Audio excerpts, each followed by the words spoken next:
Hello बच्चों, तो कैसे आप लोग। आज का जो हमारा टॉपिक है वो है गणित मैथमेटिक्स। क्लास 10th के लिए रहेगा ये, जो प्री बोर्ड होने वाला है आपका 24 तारीख को, उसके लिए। कितने घंटे का टाइम मिलेगा? 3 घंटे का टाइम मिलेगा। नंबर कितने हैं जी? 80 हैं। तो चलिए स्टार्ट करते हैं। हमारा जो पहला सेक्शन है इसमें मल्टीपल चॉइस क्वेश्चन है। तो पहला क्वेश्चन क्या पूछता है हमारे से? पूछा गया है कि जो एलसीएम निकालना है 672 और 180, ये पेपर में इस तरीके का क्वेश्चन आने के बहुत चांस रहते हैं। अब इस तरीके के क्वेश्चन में आपको क्या अप्रोच डालनी चाहिए? देखो, एलसीएम होता है लीस्ट कॉमन मल्टीपल। ठीक है जी, मल्टीपल मतलब जो इनकी टेबल में आएगा। टेबल में आएगा तो बेटा वो कभी भी सबसे बड़े नंबर से भी छोटा नहीं होगा। देखो, मैं सिंपली आपको अगर ये बात करें हमें, या फिर हम सिंपली ये देख सकते हैं कि सबकी टेबल में आएगा। तो जो 30 है वो 6 की टेबल में तो आता है, 72 के में नहीं आता, तो कैंसिल हो गया जी। 60 है जो वो 6 के में आता है, 72 के में नहीं आता, तो ये भी कैंसिल हो गया। 126 और 120 की टेबल में आता है लेकिन 72 के में नहीं आता, इसलिए वो भी क्या हो गया? कैंसिल हो गया। तो केवल हमारे पास एक ही ऑप्शन बचता है, वो क्या बचता है? 360। मतलब कि जो हमारे से पूछा गया कि 6, 72 और 120 का एलसीएम ज्ञात कीजिए। एलसीएम वो होता है जो इनकी टेबल में आएगा, और जो या फिर वो इनसे डिवाइड होगा कंप्लीटली। तो भाई इनमें से ना तो ये 72 से डिवाइड होता, ना ये होता, ना ये होता है, तो ऑप्शन एक ही बचता है। ये सबसे बेस्ट अप्रोच है एलसीएम और एचसीएफ निकालने की। अगला क्वेश्चन क्या है कि which of the following is rational number. अब दो तरीके के नंबर पढ़े हैं आपने यहाँ पे, रैशनल और इर्रेशनल। क्या है जी? रैशनल और इरेशनल। रैशनल होते हैं जो पी बाई क्यू की फॉर्म में होते हैं, और इरेशनल होते हैं जो पी बाई क्यू की फॉर्म में नहीं होते, और क्यू किसके बराबर नहीं होता? 0 के बराबर नहीं होता। तो जो इरेशनल नंबर हैं हमारे, वो क्या होते हैं? जो नॉन टर्मिनेटिंग, ना तो टर्मिनेट होता है उनका डेसिमल एक्सपेंशन, और नॉन रिपीटिंग, ना वो रिपीट होता। इसके जो फेमस जो आंसर हैं, जो फेमस तरीके हैं याद करने के, कि अंडर रूट के अंदर non perfect square number irrational होते हैं भाई। क्या होते हैं? रूट के अंदर नॉन परफेक्ट स्क्वायर नंबर, मतलब वो सीधे सीधे किसी नेचुरल नंबर का स्क्वायर नहीं होते। जैसे 20 किसी नेचुरल नंबर का स्क्वायर नहीं है, 30 किसी नेचुरल नंबर का स्क्वायर नहीं है, 50 किसी नेचुरल नंबर का स्क्वायर नहीं है, लेकिन अंडर रूट 100 का आंसर आएगा 10, और 10 तो 10/1 हम लिख सकते हैं। तो हमारा जो रैशनल नंबर है वो क्या है? 10 है। मतलब कि निम्नलिखित नीचे लिखे गए में से कौन सी परिमेय संख्या है? ना तो ये समाप्त होती, ना ये अपने आप को रिपीट करती, मतलब दोहराती भी नहीं है। इनमें खास कर होता है कि जो ऐसे नंबर का स्क्वायर रूट, जिनका ऐसे नंबर का स्क्वायर रूट जो जिनका स्क्वायर रूट सीधा सीधा ना निकलता पूरा पूरा, तो वो क्या है? ये तीनों तो इरेशनल है, और ये क्या है? हमारा रैशनल नंबर है। आगे चलने से पहले हम बहुत इंपॉर्टेंट सूचना आपके लिए देना चाहूँगा कि जो हमारी cclchapter.com वेबसाइट है और यूट्यूब चैनल है, हमने एक बहुत ही बढ़िया आपके लिए एग्जाम कोच के नाम से HBSC के लिए बुक्स लॉन्च करी हैं। कहाँ से बाई कर सकते हैं? cclchapter.com पे विजिट कीजिए, यहाँ से स्कैन कीजिए, या सीधा.com जाके सर्च कीजिए, पहली वेबसाइट हमारी मिलेगी। अब वहाँ जाइए, HBSC सेक्शन में अपनी क्लास सेलेक्ट कीजिए, अपनी बुक सेलेक्ट कीजिए, और वहाँ से जाके क्या कर सकते हैं? आप बाई कर सकते हैं। ये जो हमारी बुक्स हैं, ये सारी बुक्स आपको यहाँ से दिखाई दे रही हैं किस किस की हैं। अब इसमें गारंटीड है कि भाई 95% मार्क्स मिलेंगे, 95+% मार्क मिलेंगे। और यहाँ पे आप कांटेक्ट कर सकते हैं हमारे साथ, हमारे पास व्हाट्सएप मैसेज कर सकते हैं, टेलीग्राम कर सकते हैं, और अपनी बुक को क्या कर सकते हैं? ऑर्डर कर सकते हैं। आपके पास बहुत अच्छे सहूलियत से पहुँच जाएगी। तो चलिए अगले क्वेश्चन की तरफ बढ़ते हैं। अगला क्वेश्चन क्या है जी? Zeros of the quadratic polynomial. Zeros क्या होते हैं? ऐसी वैल्यू जिसको मैं इसमें पुट करूँ तो आंसर कितना आए? 0। जीरोज वो होता है जो किसी पोलिनोमियल को क्या बना दे? 0। अब दो तरीके हैं हमारे पास, या तो मैं इसमें पुट करूं, ठीक है, जैसे मैंने इसमें ये दो ऑप्शन है, इसमें 0 है, मैंने 0 पुट किया तो 0 का स्क्वायर 0 -3, 0 नहीं आया तो ये दोनों तो सीधे सीधे कैंसिल हो गए। अब बचा ये और ये। अगर मैं इसमें से पुट करता हूं तो 3 का स्क्वायर 9 गया, 9 में से 3 गए 6, तो ये भी नहीं हो, तो एक ही ऑप्शन बचा। या दूसरा जो तरीका है कि क्या करते हैं हम, x² - 3 किसके बराबर पुट कर देते हैं? 0 के। x² कितना आता है? उधर जाके 3 प्लस का, ये लेफ्ट हैंड साइड से राइट हैंड साइड का क्या हो गया? प्लस। अब दोनों तरफ क्या करते हैं? Square root. तो x की वैल्यू क्या आ जाती है हमारी? +- स्क्वायर रूट 3। तो ये हमारा आंसर हो जाता है यहाँ पे। यही क्वेश्चन सेम है कि द्विघात बहुपद, द्विघात जिसकी डिग्री 2 हो और जिसके जीरोज कितने होते हैं, एट मोस्ट 2। बेटा बहुत फेमस क्वेश्चन है ये। मैं आपको सारे, अब मतलब कई बच्चे ये सोचते हैं कि आपकी पीडीएफ में से सर क्वेश्चन नहीं आए। बेटा जब ये एक क्वेश्चन आ रहा है, मैं आपको सारी बातें बता रहा हूँ, ये नहीं आएगा इसके जैसा कोई और क्वेश्चन आएगा। क्वेश्चंस नहीं बदलते, स्टेटमेंट बदलती हैं, टाइप नहीं बदलते। अब ये ध्यान दो, जैसे यहाँ पे अब जीरोज पूछा तो क्या पता तुम्हारे से ये पूछ ले कि क्वाड्रेटिक पॉलिनोमियल के जीरोज कितने होते हैं, तो एट मोस्ट 2 होते हैं जी। एग्जैक्टली 2 नहीं होते, 2 से कम भी हो सकते हैं, लेकिन एट मोस्ट मतलब ज़्यादा से ज़्यादा कितने होंगे, 2 होंगे, 2 से कम हो सकते हैं। तो इसका आंसर क्या है जी, √3 और माइनस √3। अगला question, find the discriminant of quadratic equation. अब डिस्क्रिमिनेंट क्या होता है, डिस्क्रिमिनेंट होता है b² माइनस 4ac। अब ये कब होता है, जब ax² plus bx plus c होता है। मतलब a होता है x² का कोफिशिएंट, b होता है x का कोफिशिएंट और c कांस्टेंट टर्म होती है। तो इस क्वेश्चन में अगर मैं देखूं तो b कितना है, b है -2, ठीक है जी, स्क्वायर माइनस में 4। a कितना है, x² का कोफिशिएंट 3 और c कितना है 1/3, 3 से 3 कैंसिल। अब -2 का स्क्वायर कितना होगा 4 और 4 - 4 कितना हो जाएगा 0। अब इसके ऊपर यहाँ तो हमारा आंसर तो आ गया जी, ठीक है, हमारा आंसर हो गया भाई 0 हो गया। लेकिन डिस्क्रिमिनेंट के 3 क्वेश्चन आते हैं कि अगर वो 0 से छोटा आ जाए तो कोई रियल रूट नहीं होंगे, नो रियल रूट। क्या नहीं होंगे, नो रियल रूट। अगर वो 0 के बराबर आ जाए 2 इक्वल रियल रूट होंगे। क्या होंगे, 2 जो रियल रूट होंगे वो क्या होंगे, दोनों इक्वल होंगे। और अगर वो 0 से बड़ा आ जाए तो दोनों रूट क्या होंगे, डिस्टिंक्ट होंगे, 2 डिस्टिंक्ट रियल रूट होंगे, मतलब अलग अलग रियल रूट होंगे। अगर मैं यही बात यहाँ करता हूँ कि द्विघात समीकरण का विविक्त क्या ज्ञात कीजिए। विविक्त क्या था, डिस्क्रिमिनेंट जिसको डी कह रहे थे, क्या फॉर्मूला था, b² माइनस 4ac। और b क्या था, b था x के गुणा में जो था, a क्या था x² के गुणा में जो था, c क्या था, c थी कांस्टेंट टर्म। अब इसके 3 रूल थे कि ये विविक्तक है, अगर 0 से छोटा है तो कोई रियल रूट नहीं है, मतलब कोई वास्तविक संख्या ही नहीं है। 0 के बराबर है तो 2 वास्तविक संख्या है जो दोनों बराबर हैं, और 0 से बड़ा है तो 2 अलग अलग वास्तविक संख्याएं हैं। बहुत बढ़िया जी, चलो अगले क्वेश्चन की तरफ चलते हैं। क्या है जी, find 30th term of AP, मतलब 30th टर्म निकालनी है। अब मतलब कि आपसे A30 पूछा है, अगर हम AP में बात करें 30वां पद निकालना है तो A30 निकालना है। A30 क्या हो गया, A प्लस n-1 इंटू में D, मतलब कि A प्लस में 29D। अब हमें चाहिए है A और D। A कितना होता है, पहली टर्म कितनी है जी 10 प्लस में 29। D कितना है, D होता है हमेशा कि कोई भी टर्म है उसमें से उससे पहले वाली टर्म माइनस कर दो। मैंने ये nth टर्म का मतलब है कि कोई भी टर्म लिया आपने, उसमें से उससे पहले वाली टर्म, मतलब जैसे 7 में से 10 माइनस कर दिया, कितना आया -3, तो आंसर आ गया यहाँ पे -3। अब 10 और ये होता है माइनस का, ये प्लस और ये माइनस की मल्टीप्लाई। देखो प्लस माइनस माइनस नहीं होता बेटा, कभी भी याद मत करना ऐसे। प्लस डिजिट मतलब प्लस पॉजिटिव नंबर की नेगेटिव नंबर से मल्टीप्लाई नेगेटिव होती है, मतलब माइनस का 87। अब आंसर आ गया माइनस का 77। अब देखो यहाँ पे बच्चे गलत करते हैं, ये प्लस है और ये माइनस है, ये कहेंगे प्लस माइनस माइनस। नहीं बेटा, ये एक इंटीजर है जो बड़ा है, इसमें से हमने छोटा इंटीजर को सबट्रैक्ट किया तो आंसर बड़े इंटीजर का आंसर आएगा माइनस का 77। तो 30वां पद क्या है, माइनस का 77 है जी। अगले क्वेश्चन की तरफ चलते हैं। जो सभी वर्थ हैं वो कॉन्ग्रुएंट और सिमिलर समझने की कोशिश करते हैं। कॉन्ग्रुएंट का मतलब है समान या सर्वांग सम, हिंदी में इसको बोलते हैं सर्व अंग समान। सारे जो अंग हैं, सारे जो पार्ट हैं वो क्या हैं, समान है।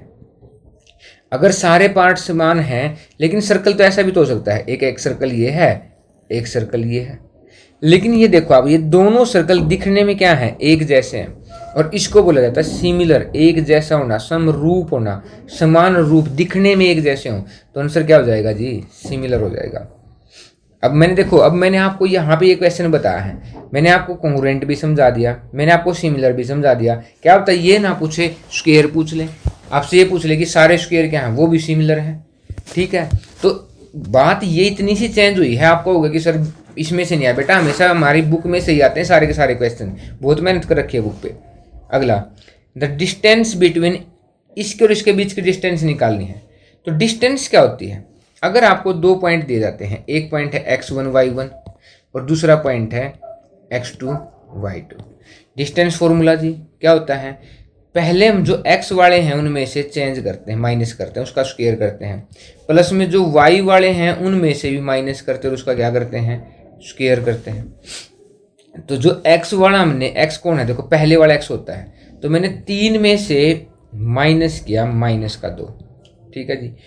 अब यहाँ पे स्क्वायर नहीं लगाना कभी बच्चों, इस स्क्वायर का मतलब है कि -2 का स्क्वायर, लेकिन हमारा इसके बाद पूरी ब्रैकेट एक लगा के उसका स्क्वायर है, मतलब पहले अंदर वाली चीज सोल्व करनी फिर हमें आगे सोल्व करना है। अगला है इसमें y क्या है 2, माइनस में अगला y क्या है -3 और फिर ऊपर पूरी ब्रैकेट है ऐसे स्क्वायर।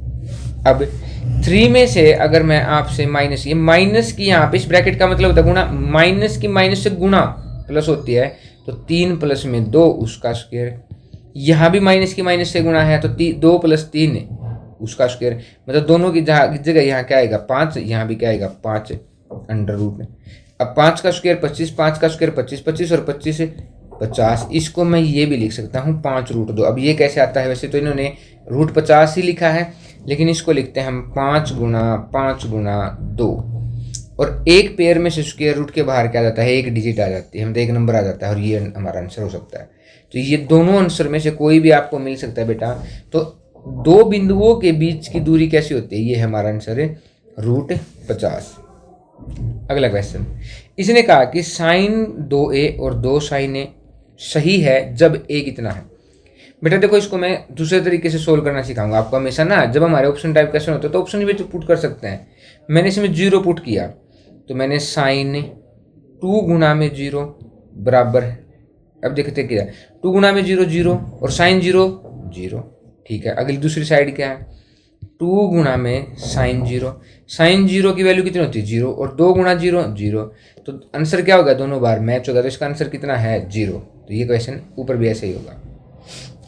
अगला जी बहुत फेमस क्वेश्चन है, बहुत प्यारा क्वेश्चन है, मतलब कि मैं 9 कॉमन ले लेता हूँ तो क्या आएगा second square a minus 10 square है। हमारे पास 3 फॉर्मूले हैं ऐसे, फिर क्या है sine square a plus cos square a कितना होता है 1, cosec square a minus cot square a वो भी कितना होता है 1, तो इसका फॉर्मूला भी कितना है 1 और 9 बन जा 9, तो आंसर कितना आ गया इसका 9 आ गया जी। अगला क्वेश्चन, कोट की वैल्यू दी है। अब ये बोलते हैं ना कि पंडित बद्री प्रसाद हर हर बोले सोना चांदी तोले, मतलब कि ये जो हमारे पास ये रेशो हैं इनमें से पहला है साइन, दूसरा है कोस, तीसरा है टेन। तो हमें दिया है कोट ए, वो कितना दे दिया जी 8/15, मतलब कोट किसका रेशो 10 का उल्टा, मतलब b/p, यही है। अगर मैं तुम्हारे सामने एक ट्राइंगल बनाता हूँ यहाँ पे, ठीक है, इस ट्राइंगल में जो बेस दिया है, बेस कितना दिया है 8, परपेंडिकुलर कितना दिया है 15, पाइथागोरस थ्योरम लगाएंगे तो ट्रिपलेट होते हैं बेटा, जो पाइथागोरस थ्योरम को के लिए सही होते हैं, तो वो है 8, 15 और 17 का, मतलब कि इसमें हाइपोटेन्यूस है जो वो कितनी आ गई 17।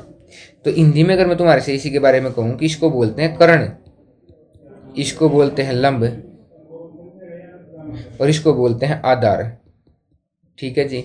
अब यहाँ पे अप्लाई करो, आपसे पूछा गया साइन ए, क्या पूछा गया है साइन ए, तो ये है हमारा ए था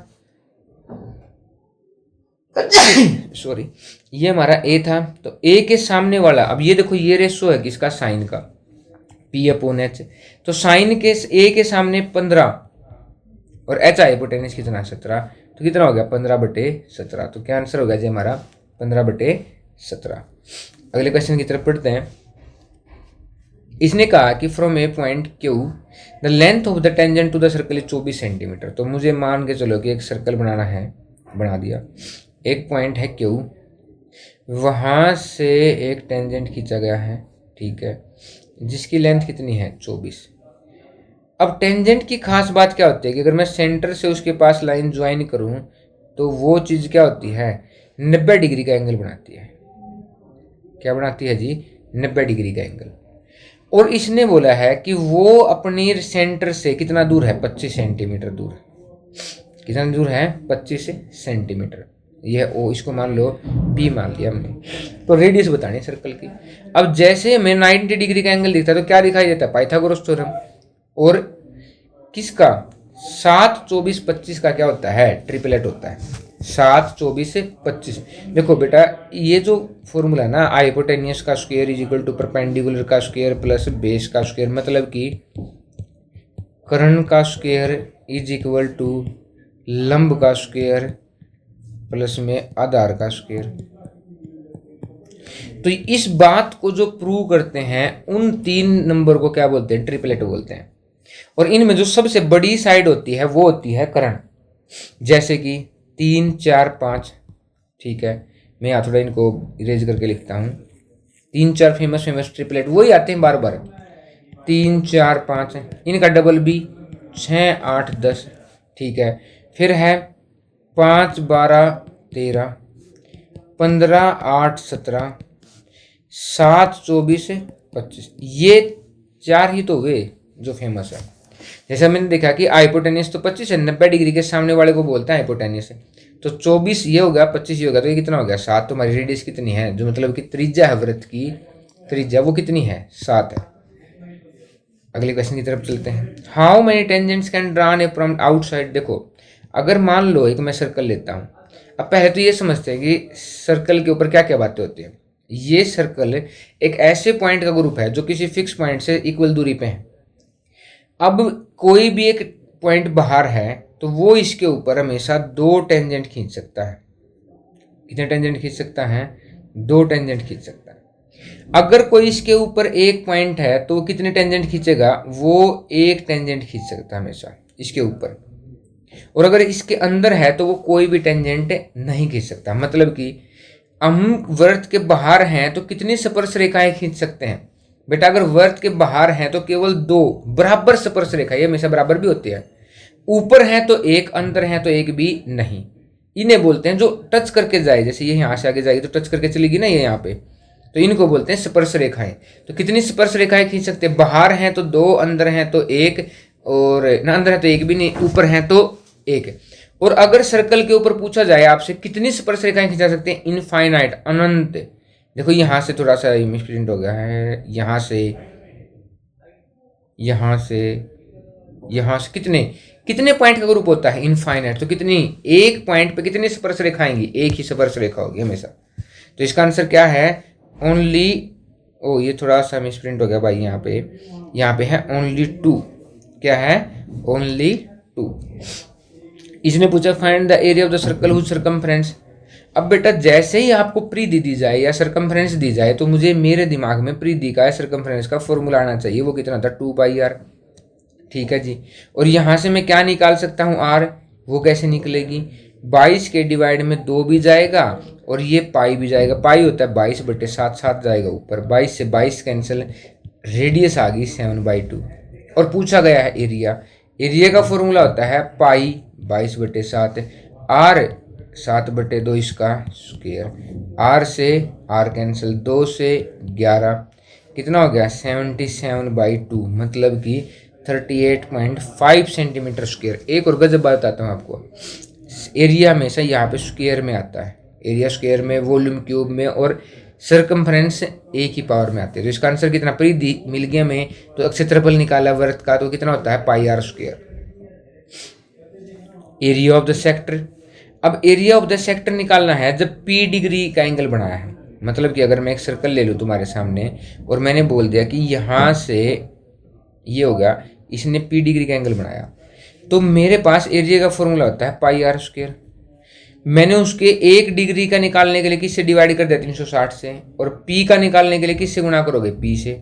तो कितना हो जाएगा जी, p/360 इंटू πr²। तो क्या ये है, नहीं है, ये है, नहीं है, ये है, नहीं है, तो क्या बचा हमारा ये। अब तुम सोचोगे कि ये कैसे आया, मैंने p/360 मल्टीप्लाई में πr² है, मैंने 2 से गुणा कर दिया, 2 से डिवाइड कर दिया, तो डिवाइड करो तो नीचे वाले के साथ मल्टीप्लाई में हो जाएगा, तो नीचे 360 का डबल कितना होगा, 720। तो हमारा p डिग्री वाले का बेटा देखो कंफ्यूज किया गया है। पिछले साल ऐसे ही पेपर आए थे एक्चुअलिटी में भी, और आपके मैथ का कंफ्यूजन बहुत गजब हो गया था। मैथ के 100 नंबर ही नहीं आए थे, कुछ स्टूडेंट के छोड़ के, जो सही थे, जो सीबीएसई टाइप के क्वेश्चन पढ़ रहे थे उनको छोड़ के किसी के भी नहीं आए थे। जिनको मैंने टीच किया था मेरे 10 बच्चों में से 2 बच्चों के 100 नंबर आए थे। आगे वॉल्यूम ऑफ द कोन। अब कोन के वॉल्यूम का फॉर्मूला होता है, देखो कोन का वॉल्यूम, जो सिलेंडर का वॉल्यूम होता है ना पाई आर स्क्वायर एच, उसका 1/3 होता है बस। और ये कंसेप्ट आता है पिरामिड और प्रिज्म से। प्रिज्म का जो वॉल्यूम होता है वो पिरामिड का 1/3 होता है, कोन हमेशा सिलेंडर में से कट होता है, तो सिलेंडर का जो वॉल्यूम है उसका 1/3 किसका वॉल्यूम होता है, कोन का वॉल्यूम होता है। तो कहाँ है, ये रहा 1/3 पाई आर स्क्वायर एच। अगला question, find the mean of the first 5 whole number. पहले 5 होल नंबर का मीन निकालो। तो पहले 5 होल नंबर क्या है, 1 2 3, 0 भी तो है, और 4, ठीक है। और इनको सम करके किससे डिवाइड कर दूंगा, 5 से। तो 4 3 7 2 9 और 1 10/2 कितना हो गया, 5 कितना हो गया, 2। आंसर कितना हो गया हमारा, 2। पहली 5 पूर्ण संख्याओं का मध्य है, मतलब कि पूर्ण संख्या होती है जो 0 से स्टार्ट होती है, नेचुरल होती है। प्राकृत संख्या होती है जो 1 से स्टार्ट होती है। रैशनल होते हैं जो इंटीजर होते हैं, जो नेगेटिव और पॉजिटिव और 0 भी साथ में होते हैं। अगला मोड। अब मोड और मीन और मीडियन क्या होता है, देखो मीन होता है एवरेज, मीन क्या होता है, एवरेज, जिसको हम क्या बोलते हैं, मध्यम, मध्यम ही था ना, 5 संख्याओं का मध्य ज्ञात कीजिए। हाँ, अब मीडियन क्या होता है जी, मीडियन, मीडियन होता है कि अगर हम उसको असेंडिंग या डिसेंडिंग ऑर्डर में रख दें, क्या रख दें, असेंडिंग मतलब बढ़ते क्रम में या घटते क्रम में रख दें, और जो आदमी बिल्कुल बीच में, जो वैल्यू बीच में है ना, अगर वो 1 है तो वो ही वैल्यू, अगर 2 है तो उन दोनों का सम करके आधा कर दो। तो इसमें सबसे मोड होता है, मोड होता है जो सबसे ज्यादा बार आए। तो इसमें कौन सी डिजिट जो सबसे ज्यादा बार आई, वो 4 है। 4 कितनी बार आई, 3। 3 नहीं है मोड, मोड है 4, जो सबसे ज्यादा बार आएगा। तो कौन आया सबसे ज्यादा बार, 4। तो आंसर कितना हो गया हमारा, 4 हो गया जी यहाँ पे। अगला क्वेश्चन ये है जी, एक बॉक्स में ना 3 रेड हैं, 5 ब्लू हैं, 2 ग्रीन बाल हैं, तो प्रोबेबिलिटी बताओ रेड बाल की। अब देखो प्रोबेबिलिटी आपके सामने पूछी जाती है, तो प्रोबेबिलिटी होती है कि फेवर वाले केस कितने हैं और नीचे टोटल केस कितने हैं। प्रोबेबिलिटी कभी 1 0 से छोटी नहीं होगी, 1 से बड़ी नहीं होगी। छोटी छोटी बातें बता रहा हूँ आपको, जो आपके पेपर में बहुत काम आएगी। किसी केस के होने की प्रोबेबिलिटी, मतलब ई है कोई इवेंट, उसके होने की प्रोबेबिलिटी, और ई के ना होने के, ई नॉट के होने की प्रोबेबिलिटी, दोनों का सम कितना होता है, 1। ये क्वेश्चन बहुत फेमस है, फॉर्मूला भी पूछा जाता है, इसके ऊपर क्वेश्चन भी पूछा जाता है। तो किसी के होने और ना होने की प्रोबेबिलिटी का जोड़ कितना होता है, 1 होता है। तो अगर आपसे पूछा जाए कि रेड के होने की प्रोबेबिलिटी बताओ, तो रेड के चांस कितने हैं, 3, और 5 और 3 8 और 2 10, टोटल कितनी है, 10। तो आंसर कितना आ गया, 3/10। तो एक डिब्बे में 3 लाल, 5 नीली, 2 हरी गेंद है, तो लाल निकालने की प्रक्रिया बताओ। तो लाल के होने के चांस कितने, कितनी है लाल बॉल, 3, और टोटल कितनी है, 10। तो 3/10। अगला क्वेश्चन कहाँ गया, ये रहा। 2 संख्याओं का HCF 18 है, उनका गुणनफल इतना है, उनका एलसीएम इतना है। तो बेटा अगर ये बात सही है ना, तो एलसीएम गुणा HCF उन दोनों की गुणा के बराबर होगी। अब अगर आप यहाँ से चेक करो कि मैं इसकी और इसकी गुणा करूँ और वो इसके बराबर आ जाए, तो ये सही है, मतलब कि हमारा पहला कथन बिल्कुल सही है। दूसरा तो बिल्कुल है ही, पहले ही सही है, क्योंकि दूसरा तो होता ही है कि एलसीएम गुणा में HCF बराबर है दोनों की गुणा। अगला, एक रेखीय समीकरण ये है जो इसका ग्राफ द्विविमीय होता है। मुझे हिंदी पढ़ना है थोड़ा सा, इंग्लिश में। अच्छा देखो, अब एक लीनियर इक्वेशन होती है, उसके यूनिक सॉल्यूशन होते हैं। बेटा यूनिक सॉल्यूशन क्या बोलते हैं, जो एक लाइन होती है ना, एक लाइन जैसे मान लो कि मैंने कहा x + y = 5 है, ऐसे कोई कंडीशन दे दूं तो उसके इनफाइनाइट सॉल्यूशन होते हैं। इनफाइनाइट बातें इस बात को सेटिस्फाई करते हैं।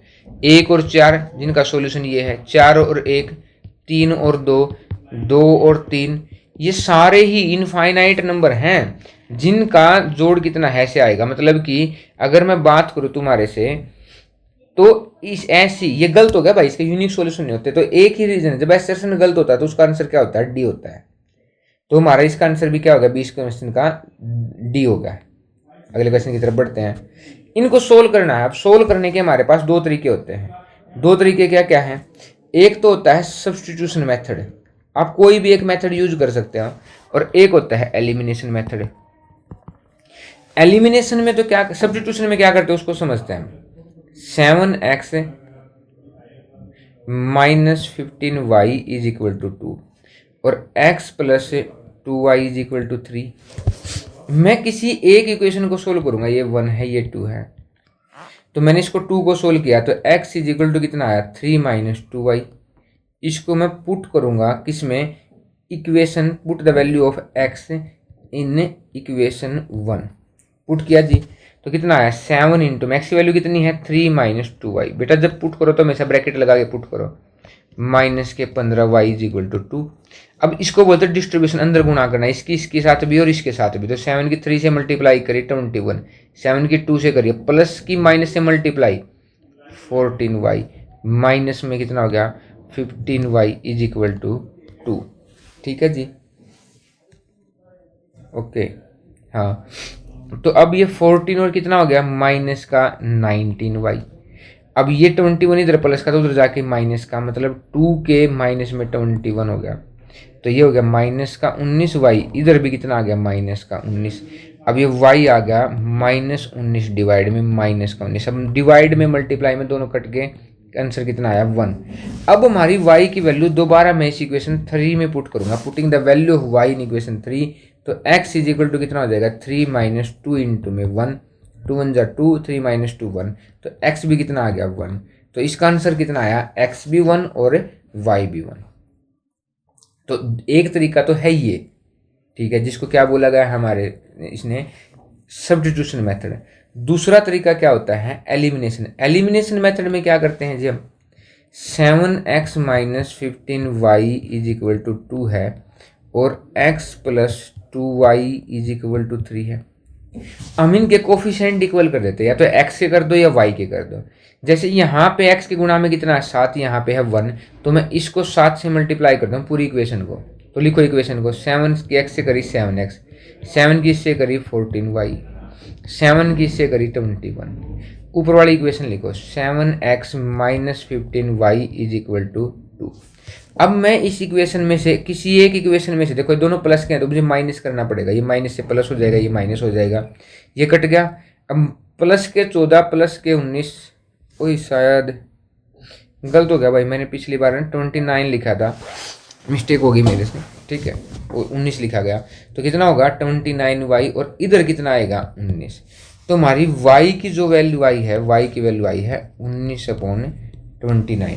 अब इस इक्वेशन को, इस वैल्यू को किसी में पुट करोगे आप, किसी एक इक्वेशन में पुट करो, जैसे 7x माइनस में 15 इंटू वाई कितना है 19/29 इज इक्वल टू 2। मुझे लग रहा है कि इसका आंसर ये नहीं होना चाहिए, ठीक है, गलत हो गया था पिछली बार जो मैंने उससे निकाला था, कुछ मिस्टेक कर दोगे जोड़ घटा में, तो उसको करेक्ट कर लेना बेटा। तो यहाँ पे आप देखोगे कि जो हमारा आंसर है ये x अब अपने आप आ जाएगा, मतलब कि 7x ये उधर जा किसका होगा प्लस का, तो 2 प्लस में इन किन से गुणा करके और फिर किससे डिवाइड करो, टोटल को 7 से डिवाइड करोगे, तब जाके हमारी किसकी वैल्यू निकल के आएगी, x की निकल के आएगी।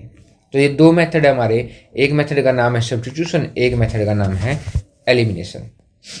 अगले क्वेश्चन की तरफ चलते हैं। इसने कहा है कि एक ट्राइंगल दे दी है ABC, तो कोई कंडीशन नहीं दी है कि ABC क्या है, BC इन द ट्राइंगल, ठीक है, पॉइंट है, तो हम ABC ऐसे ही ले लेते हैं, ठीक है। तो ABC, इस पे BC एक पॉइंट ले लो, BC पे जहाँ से ADC, ये रहा ADC, अगर मैंने इसको D ले लिया तो ये जो एंगल है ये एंगल बराबर हो जाता है BAC के, इस एंगल के। और ये प्रूव करना है भाई, बहुत गजब और बहुत फेमस क्वेश्चन है। थोड़ा सा मैं यहाँ से इसको इरेज करता हूँ, अगर ये एंगल ये ऐसे होगा थोड़ा सा, ठीक है, थोड़ा इक्वल आपको भी दिखाई देगा कि ये इक्वल होगा इसके, नहीं ऐसे नहीं दिखाई देगा भाई, ऐसे थोड़ा ऐसे करना पड़ेगा, अब दिखाई देगा, ठीक है। तो ये D हो गया। अब एक बात बताओ, in triangle ADC and triangle, कौन सी ट्राइंगल, ABD। अब एक और तरीका मैं आपको बताता हूँ यहाँ पे, जैसे मेरे पास CA स्क्वायर है तो मैं CA इंटू CA ले लेता हूँ और CB इंटू CD ले लेता हूँ। और एक इधर डिवाइड में कर देता हूँ, एक इधर, तो CA is equal to CB, और उधर से CD डिवाइड में इधर आ गया और इधर से CA डिवाइड में इधर आ गया। तो ट्राइंगल के नाम भी आ जाते हैं हमारे पास कि एक तो है ADC जो हमने बोला था, और एक था ABC। रुको रुको, सॉरी भाई सॉरी, मिसप्रिंट हो गया है। यहाँ इसने ये एंगल दिया था, मैंने पूरा एंगल नहीं पढ़ा, BAC है भाई। हाँ इसलिए कन्फ्यूजन हो गया था क्योंकि मैंने ट्राइंगल गलत ले ली थी ना ऐसे। तो एक ये एंगल है और ये एंगल इक्वल है BAC, तो इसीलिए थोड़ा कन्फ्यूजन था। तो मैंने दो ट्राइंगल ली एंड ट्राइंगल ADC और ABC। जब हम ये दो ट्राइंगल लेते हैं ADC और ABC, तो मुझे पता है कि जो एंगल है जो इन्होंने दिया है एंगल ADC वो बराबर है एंगल BAC के, और एंगल C बराबर किसके, एंगल C के कॉमन है। तो गिवन है, ऊपर लिखने हमेशा बेटा बातें, ये क्या है गिवन और ये क्या है कॉमन। अगर ये गिवन है ये कॉमन और थर्ड एंगल बराबर थर्ड एंगल, थर्ड एंगल बराबर थर्ड एंगल, तो एंगल एंगल एंगल से क्या हो जाती हैं सिमिलर दोनों ट्राइंगल। अब सिमिलर हैं तो हम देखो ये यहाँ से मैंने जो निकाला था ये जो बातें हैं ये एक ट्राइंगल सिमिलर हो जाती है इसके, ठीक है। अब एक गजब बात है, आप सिमिलरिटी जब भी लिखोगे उसमें एक बात का ध्यान रखना, नाम भी ट्राइंगल का जब लिखोगे, जैसे एंगल C दोनों का सेम है तो वो अपनी पोजीशन पे होना चाहिए। इसका D था उसका A था, तो यहाँ पे जहाँ D है वहाँ पे इसका क्या होगा A होगा, मतलब कि यहाँ A होगा, यहाँ क्या होगा B। मतलब कि जो एंगल D है वो तो किसके बराबर है A के, एंगल C बराबर है C के, और एंगल A बराबर किसके है B के। तो इस तरीके से होगा, तब हम ये साइड लिखेंगे, इससे फिर क्रॉस मल्टीप्लाई करके यहाँ ऐसे क्रॉस मल्टीप्लाई करके CA² बराबर इसके हो जाएगा। तो क्या समझ में आ गया, मतलब कि हमारे पास एक ट्राइंगल थी जिसमें BC भुजा पर एक बिंदु दिया गया D। मैंने थोड़ा सा बेटा जल्दबाजी में पढ़ दिया कि जो BAC था मतलब पूरा एंगल इक्वल था इस एंगल के, एक एंगल तो गिवन कर ही दिया और दूसरा एंगल हमारा क्या है ये C कॉमन है।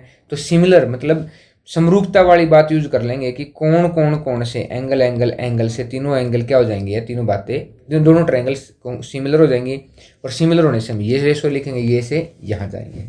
अगला question, prove that tangent drawn at the end of the diameter are parallel.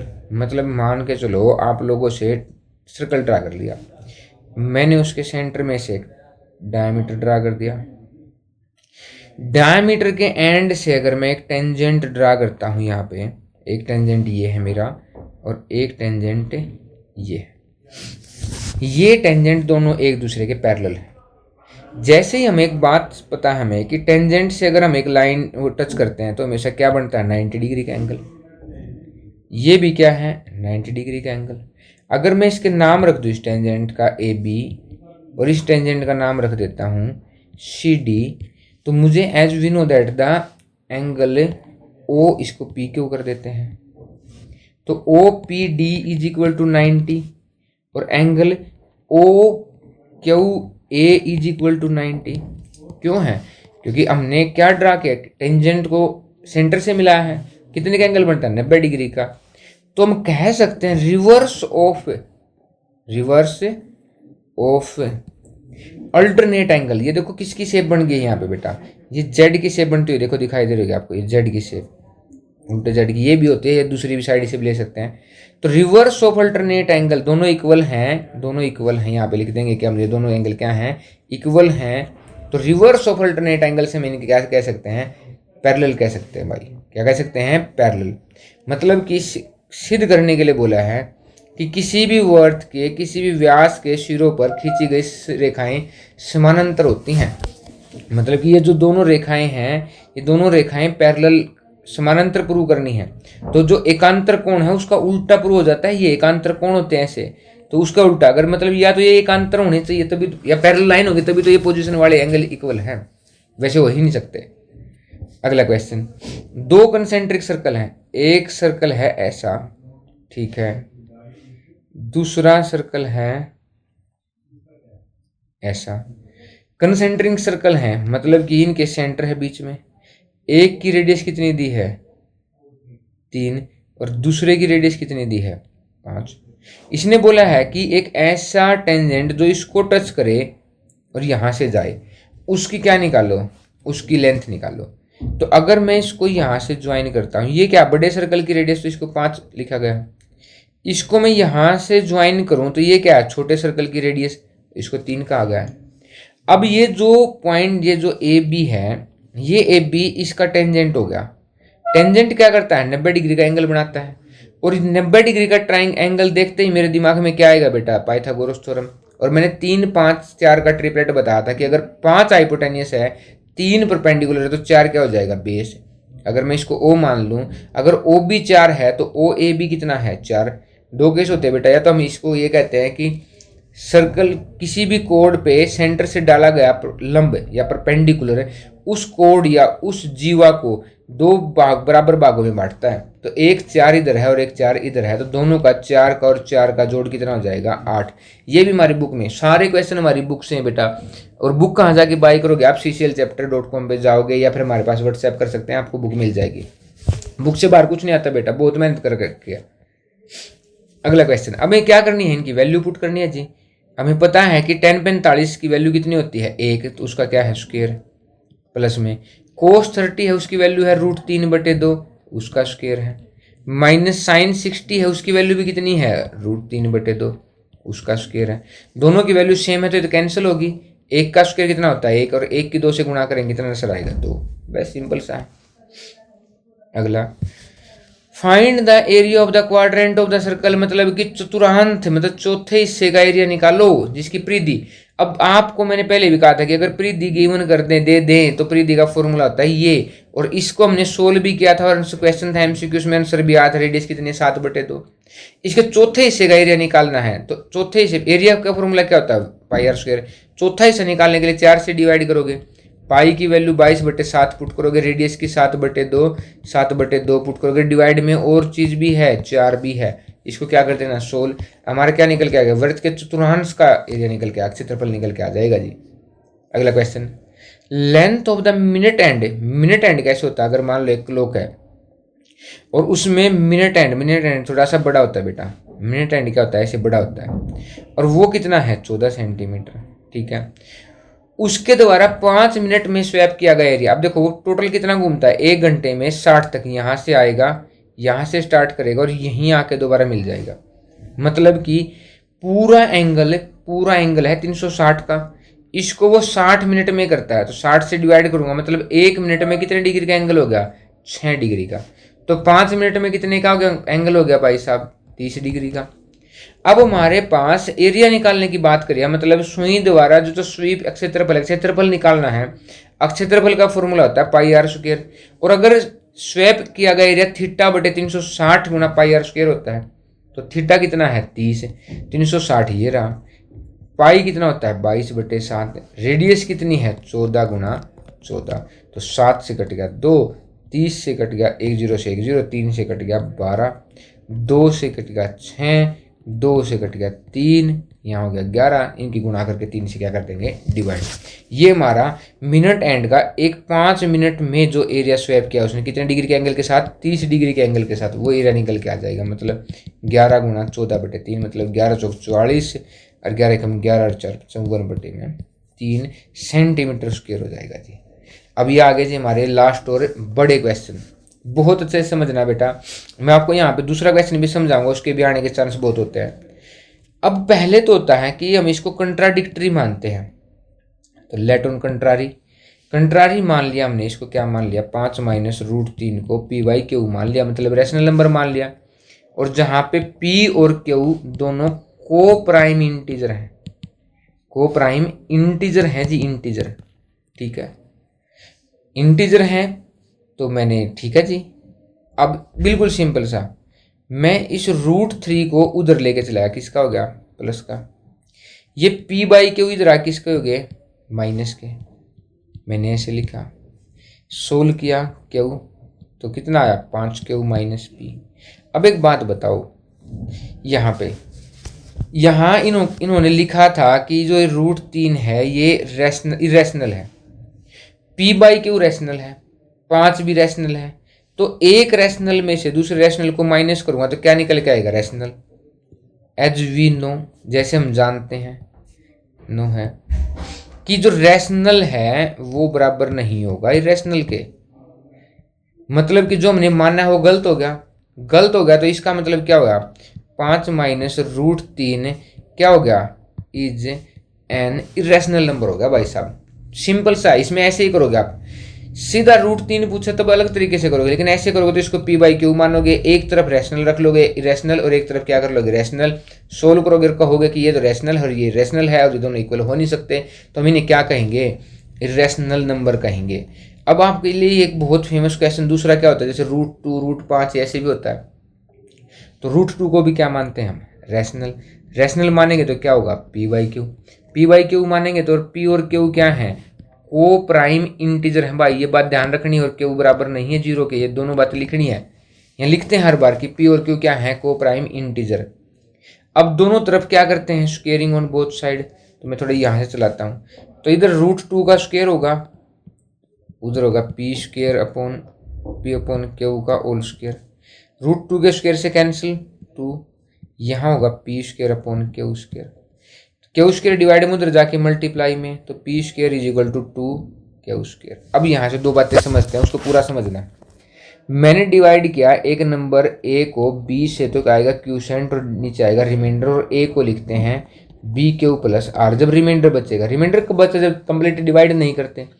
अगर बाय द वे रिमाइंडर 0 बराबर आ जाता है तो a is equal to b q, मतलब रिमाइंडर नहीं बचा तो दोनों ने इन्होंने क्या किया, पूरा डिवाइड किया। तो बेटा यहाँ देखो यही है, पी स्क्वेयर दो नंबर की मल्टीप्लाई में है, इसका मतलब ये दोनों के दोनों नंबर इसको क्या कर रहे हैं, डिवाइड कर रहे हैं। तो इनमें से एक है 2, तो सो 2 डिवाइड्स पी स्क्वेयर। अब एक थ्योरम होती है कि कभी भी कोई प्राइम नंबर किसी के स्क्वेयर को डिवाइड करे, एंड सो या एंड ऑल्सो किसको डिवाइड करेगा, वो पी को, किसको करेगा, उसके स्क्वेयर रूट को करेगा, पी को करेगा। और सो वी कैन पुट, अगर पी को डिवाइड करेगा तो we can put P is equal to 2C, मतलब रिमाइंडर नहीं छोड़ेगा। वही बात अभी जो मैंने आपको बताई थी कि रिमाइंडर नहीं छोड़ता तभी तो डिवाइड करता है। किसमें, इस इक्वेशन का नाम रख दो 1, तो 2Q square is equal to 2C का स्क्वेयर। 2C स्क्वेयर को क्या लिखेंगे, 4C स्क्वेयर। 2 उधर जाके माइनस हो गया तो 2 आ गया, तो Q square is equal to 2C square. अब देखो फिर Q स्क्वेयर अब दो नंबर की मल्टीप्लाई में आया है दोनों की, इसका मतलब ये 2 और C स्क्वेयर दोनों इसको क्या करेंगे, पूरा डिवाइड करेंगे, तो 2 इसका फैक्टर हो जाएगा, इसका Q का। और हमने तो क्या माना था इनको, को प्राइम। अब को प्राइम समझ लेते, क्या को मैंने सह और प्राइम मैंने अभाज्य, मतलब इन दोनों को डिवाइड करने वाला एक के अलावा कोई भी नंबर नहीं है। और अगर कोई भी नंबर नहीं है तो हमने तो माना था, लेकिन आ गया कौन, 2, यहाँ क्यू को डिवाइड करा और यहाँ किसको डिवाइड करा, पी को, तो हमारा एजम्पशन क्या हो जाता है, गलत। तो जो हमने माना है इसको कि ये तो रैशनल है, परिमेय संख्या है, वो तो क्या हो गया जी, उल्टा पड़ गया हमारे ऊपर, कि 2 जो है को प्राइम है, सहअभाज्य है। इसका मतलब हिंदी में बेटा सहअभाज्य लिख सकते हैं, ये सारी बात लिख सकते हैं कि 2 पी स्क्वेयर को भाग करेगा तो 2 किसको भी भाग करेगा, पी को भी भाग करेगा। तो हम पी को पुट कर सकते हैं, रख सकते हैं, पी बराबर है 2C। यहाँ से हमारे पास निकल के आया कि जो 2 है वो पी को और क्यू को दोनों को डिवाइड कर रहा है। इसका मतलब हमने तो इसको सहअभाज्य माना था, यहाँ इन दोनों को भाग कर रहा है ये, तो ये यहाँ से क्या होगा, हमारी बात गलत होगी, तो हमारा एजम्पशन क्या होगा, गलत। सो और एजम्पशन इज रॉन्ग, तो हम इसको क्या कह सकते हैं कि ये क्या है, इरेशनल नंबर है बेटा। बहुत बहुत गजब क्वेश्चन है। अब ये क्वेश्चन भी जो अगला क्वेश्चन है, ये जीरोज निकाल के इसको पुट रिलेशन वेरीफाई करना बहुत फेमस आता है, बहुत बार आता है। तो जीरोज कैसे निकालते हैं जी, तो आराम से ही समझते हैं। 3x square minus x minus 4 by factorisation method, by splitting the middle term. क्या लिखते हैं इसको, बाई स्प्लिटिंग मिडिल टर्म को स्प्लिट करते वक्त हमें क्या क्या ध्यान रखना होता है, हमारी जो स्टैंडर्ड इक्वेशन होती है वो ax square plus bx plus c होती है। हमें जो 2 नंबर का सम या फिर डिफरेंस देखना होता है वो देखते हैं हम b को, और जो प्रोडक्ट देखते हैं वो देखते हैं a और c को। तो अगर b यहाँ पे देखो वो माइनस है और प्रोडक्ट है 3 मल्टीप्लाई माइनस 4 और वो है माइनस का 12। अब यहाँ से आप एक बात ध्यान देखो, डिफरेंस अगर इसमें ना प्रोडक्ट अगर माइनस में है तो जो ये है ना ये b वो डिफरेंस होगा। ऐसे नंबर देखो जिनका गैप 1 हो तो वो 4 और 3 ही है, अब हमें कैसे पता लगेगा कि बड़ा कौन सा है? तो बड़ा नंबर होता है हमेशा जिसका साइन होता है, तो साइन है माइनस का, तो माइनस का 4x लेना पड़ेगा और प्लस का 3x लेना पड़ेगा और माइनस में 4। बेटा मैं सबको एडवाइज करता हूँ यहाँ पे एक स्टेप का बिल्कुल ध्यान रखना है। जब आप इसको सोल्व कर रहे हो तो बाई स्प्लिटिंग मिडिल टर्म लिख रहे हैं, मिडिल टर्म है x वाली। अब मैंने इसको ही स्प्लिट किया, इसको ही तोड़ा है, यहाँ पे मैंने कोई और नहीं लिखा है, मैंने इस x को ही नीचे तोड़ा है। मतलब कि इन दोनों का सॉल्यूशन -x आना चाहिए, वेरीफाई करना है। यहाँ -x है, कहीं और कुछ और होगा, 2x होगा, 5x होगा, तो इसको 101% वेरीफाई करना बेटा। जब भी तो आप समझ पाओगे कि आपने अगर यहाँ कर दिया तो मैक्सिमम चांस है कि आपके गलत हो गए। अब मैं यहाँ पे क्या कॉमन ले सकता हूँ? मैं यहाँ पे कॉमन लूंगा x और यहाँ बचा 3x माइनस का 4। और यहाँ क्या है? बिल्कुल देखो सेम टू सेम है, तो मैं 1 कॉमन ले लूंगा। यहाँ कितना आया? 3x minus 4। अब देखो ये एक टर्म है, ये एक टर्म है, यहाँ से कॉमन आए। देखो यहाँ भी एक और बात ध्यान रखनी है कि यहाँ हमेशा साइन होगा भाई, जब भी तो अलग अलग टर्म में आप कॉमन लोगे। तो तभी तो मैंने 3x माइनस 4 कॉमन लिया, तो यहाँ से आया, यहाँ बचा x और यहाँ बचा बीच में प्लस और यहाँ बचा 1। ठीक है। अब जब हमें निकालने जीरोज, तो जीरोज निकालने तो इसको किसके बराबर पुट करेंगे? 0 के। अब अगर कभी भी 2 नंबर की गुणा 0 है तो ये तभी पॉसिबल है, या तो पहला नंबर 0 के बराबर है और या फिर दूसरा नंबर 0 के बराबर है। और अगर ये नंबर 0 के बराबर है तो ये 4 उधर जाके किसका हो गया? प्लस का, और डिवाइड में कितना आ गया? 3। और ये 0 के बराबर है तो x कितना हो गया? माइनस का 1। अब पहला काम तो है ये जीरोज निकालने का, सो हम लिखेंगे so the zeros of this polynomial is 4/3 और माइनस का 1। अब दूसरी चीज क्या होती है? दूसरी चीज होती है जी कि मैंने का रिलेशन वेरीफाई करना पड़ता है। अब रिलेशन क्या है? रिलेशन है alpha plus beta is equal to -b/a और comma alpha into beta is equal to c/a। अब मैंने बताया था x उसके गुणा में है a, x के गुणा में है b और जो अकेला है वो है c। तो अल्फा कितना आया? 4/3 प्लस में कितना है? माइनस का 1। तो इसको अगर मैं सोल्व करूँ तो ये आएगा 1/3। अब देखते हैं कि b/a इतना ही है, हाँ ठीक है। तो माइनस b कितना है? माइनस का 1। c कितना है? a कितना है? 3। तो कितना आ गया? बिल्कुल सेम है, तो वेरीफाई हो गई ये चीज़। तो अगली है प्रोडक्ट, 4/3 की मल्टीप्लाई करी -1 से, तो कितना है? -4/3। अब यहाँ c/a करो तो एक c कितना था? माइनस का 4 और a कितना था? 3। तो क्या ये भी वेरीफाई होगा? तो ये क्या है? हमें जीरोज भी निकाल दिए और क्या कर दिया? साथ में वेरीफाई भी कर दिया। भाई बहुत मुश्किल होती है एक वीडियो बनाना। कहीं आप सोचते हो कि भाई एक वीडियो ऐसे ही आया टीचर और बना दी, खड़ा होगा, थकता है। ठीक है, मेहनत लगती है बहुत ज़्यादा। आप इतना तो कर ही सकते हैं कि लाइक शेयर एंड सब्सक्राइब कर सकते हैं, वो तो कर ही सकते हैं। तो प्लीज़ ज़रूर कीजिए like and share and subscribe. अगला क्वेश्चन की तरफ बढ़ते हैं। The ratio of incomes of 2 person इतना है, रेशो ऑफ देयर एक्सपेंडिचर वो इतना है। If the each of them manage to save 2000 रुपये एक महीने के, तो उनकी मंथली इनकम बताओ। मतलब कि मैं आपसे ये कहूँ कि एक आदमी 9x कमाता है तो दूसरा आदमी कितना कमाता है? 7x। यही तो है 9:7 का मतलब। एक आदमी खर्चता है 4y, दूसरा खर्चता है 3y।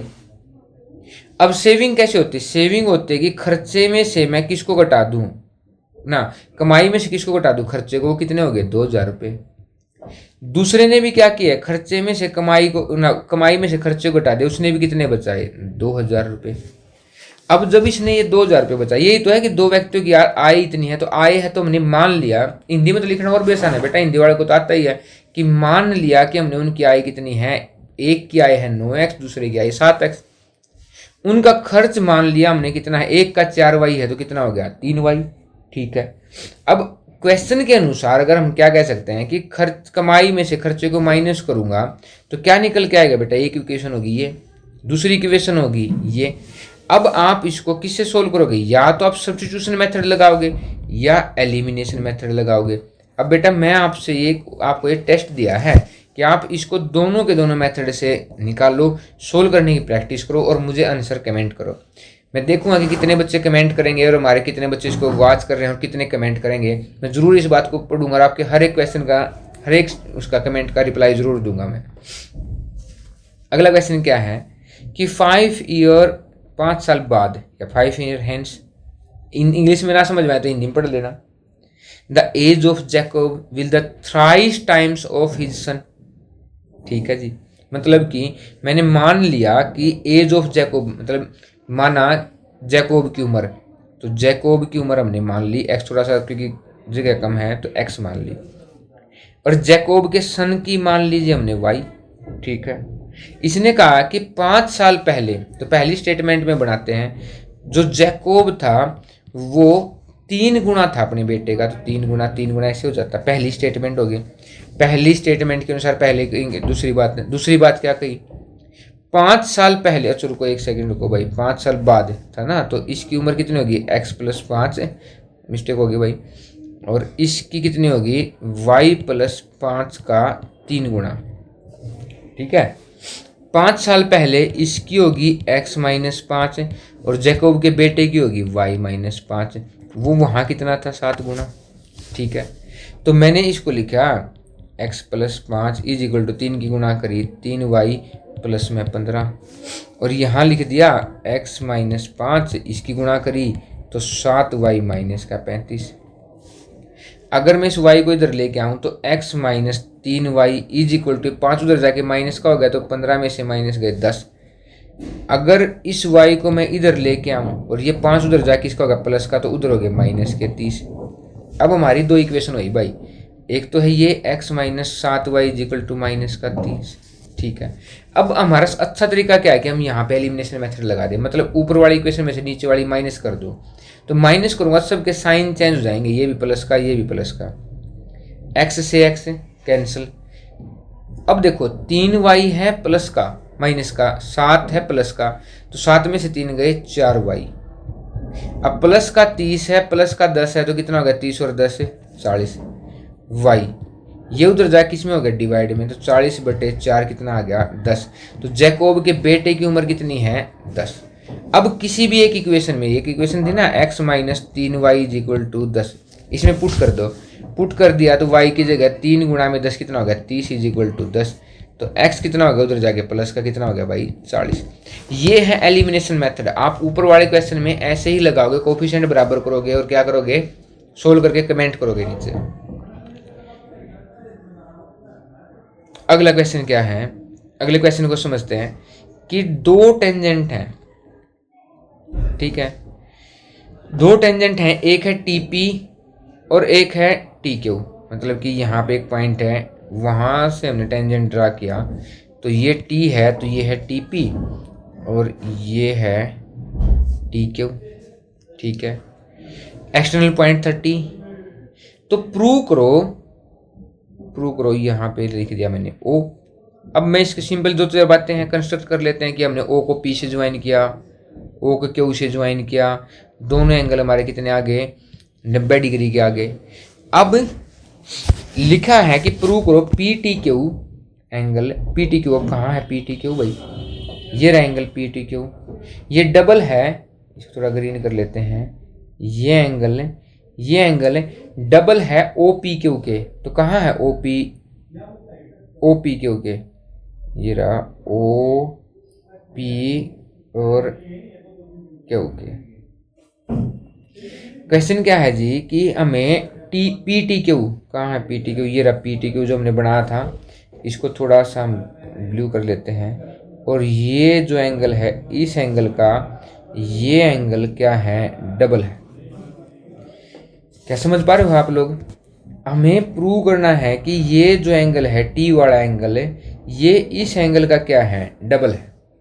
तो एक बात बताओ, मैंने इसको x मान लिया मान लो, और इसको क्या मान लिया T ही है, तो मैं लिखूं यहाँ पे ये x है तो ये भी कितना है x है। ठीक है जी, अब अगर मैं आपसे बात करूं कि एंगल जो O है, ये वाला जो एंगल है, इसमें मैं x और x जोड़ देता हूं तो ये हो जाता है 180। क्यों? ट्राइंगल के 3 एंगल हो गए जी, ये एंगल, ये एंगल, ये एंगल, ये जब 3 एंगल हो गए तो तीनों एंगल का सम कितना होता है 180। बिल्कुल सही बात है। और अगली बात, एंगल जो O है उसमें मैं एंगल T ऐड कर देता हूं, इसका एंगल कितना होता है 180। तो थ्योरम ही है कि अगर हम ऐसे ज्वाइन कर दे तो इसका और इसका सम कितना होता है 180, क्योंकि ओ पी टी क्यू एक क्वाड्रिलेटरल है, इसके चारों एंगल का सम 360 होता है। और दो एंगल, एक तो ये और एक ये, दोनों किसके हो गए 90 के। तो इन बचे हुए दो एंगल का जोड़ कितना होता है 180। अब देखो मैं ओ में ये जोड़ू तब भी 180 आएगा, ओ में टी जोड़ू तब भी 180 आएगा। इसका मतलब है मैं कह सकता हूं कि angle T from equation this and this angle T is equal to x plus x कितना हो गया 2x। और यही क्या करना था हमें प्रूव। अब थोड़ा सा आप सही तरीके से लिख लोगे, हमारे पास जगह भी कम है और टाइम भी कम है, आप जरूर करना इसको। अगला क्वेश्चन। अब कई बच्चे कहेंगे कि भाई हिंदी में नहीं बता रहे। बेटा मैं बात तो हिंदी में ही कर रहा हूँ, बस कौन की जगह एंगल कह रहा हूँ। अब ये देखो कि सारी बातें लगभग सेम। अगर आपको अभी भी दिक्कत है तो नीचे कमेंट करो कि सर आप एक बार हिंदी में जरूर बनाओ, तो मैं स्पेशल हिंदी में बना दूंगा बेटा। अगली वीडियो क्या है, अगला क्वेश्चन क्या है, ये है जी प्रूव करना है। तो पहले हम लिख लेते हैं कि कोस ए के गुणा डिवाइड में है 1 प्लस साइन ए, इसके प्लस में है कि 1 प्लस साइन ए के डिवाइड में है कोस ए। तो टेकिंग हमने लेफ्ट हैंड साइड ले ली। अब इसको क्या करूंगा मैं, लेफ्ट हैंड साइड का एलसीएम लेना पड़ेगा जी मुझे। क्या लेना पड़ेगा 1 प्लस साइन ए के ब्रैकेट में कोस ए। अब देखो एलसीएम कैसे लेते हैं, मैंने इसको इसके साथ इसको डिवाइड किया, ये कट गया, क्या बचा कोस है। कोस जो बचा वो उसकी गुणा ऊपर करते हैं, मतलब ऊपर करी तो कोस की किससे करी कोस से, तो कोस स्क्वायर है। ऐसे ही इस कोस की गुणा इस कोस से डिवाइड कर दी तो ये बच गया 1 प्लस साइन ए, ऊपर गुणा करी तो 1 प्लस साइन ए का क्या हो गया, साइन ए का स्क्वायर हो गया।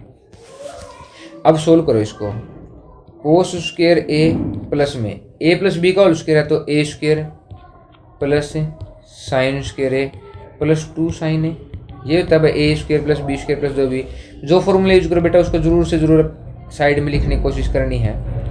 तो ये आया नीचे कोस है। अब एक बात बताओ, cos square a plus sine square ए कितना होता है 1, और 1 कितना हो जाएगा 2, तो ऊपर कितना आएगा 2 प्लस 2 साइन ए, और नीचे आ गया 1 प्लस साइन ए ब्रैकेट में कोस है। अब ऊपर क्या कॉमन ले सकता हूं मैं, 2 कॉमन ले सकता हूं, अंदर बचा 1 प्लस साइन ए, नीचे बचा 1 प्लस साइन ए और कितना कोस है। 1 प्लस साइन ए से 1 प्लस साइन ए कैंसिल, कितना बचा 2 अपॉन कोस है।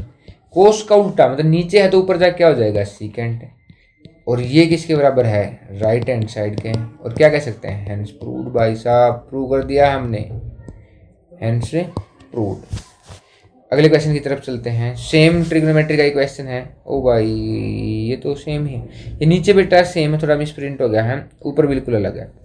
तो करते हैं अप्लाई, लेफ्ट हैंड साइड लेते हैं, कोसेक है कोसेक थीटा, तो कोसेक को लिखेंगे 1 upon sine theta, sine theta, minus cot को लिखेंगे cos theta upon sine theta, इसका स्क्वायर है जी।